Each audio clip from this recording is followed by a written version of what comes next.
آپ کو بتائیں کہ ترکی میں 60,000 سے زائد پاکستانیوں کے لیے ایک بھی کمیونٹی سینٹر نہیں جہاں وہ اپنے مسائل کے حل کے لیے جا سکتے ہوں۔ آخرکار ترکی میں مقیم پاکستانی بزنس کمیونٹی نے اپنے طور پر استنبول کمیونٹی سینٹر قائم کر دیا ہے۔ استنبول سے دیکھتے ہیں رانا فیصل عزیز کی report.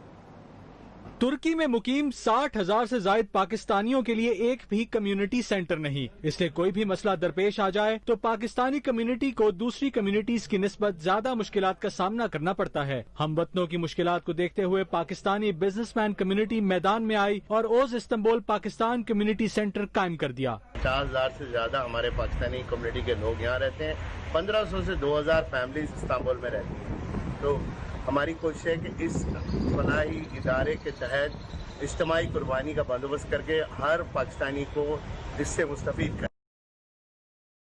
Os Istanbul Pakistan community centre کے تحت پہلے مرحلے میں قربانی کے لیے جانوروں کی خریداری جاری ہے تاکہ عید الاضحیٰ پر پاکستانیوں کو ان کے گھر کی دہلیز تک گوشت فراہم کیا جا سکے۔ چیئرمین اوز استنبول کا کہنا ہے پاکستانی کمیونٹی کے لیے کار خیر کا آغاز کر دیا، جو چاہے شامل ہو جائے۔ کورونا وائرس نے ترکی میں پاکستانی کمیونٹی کو شدت سے احساس دلایا کہ انہیں ایک فلاحی پلیٹ فارم چاہیے جس کا Os Istanbul Pakistan community centre سے آغاز ہو گیا ہے۔ فیصل عزیز، نیو نیوز، استنبول، ترکی۔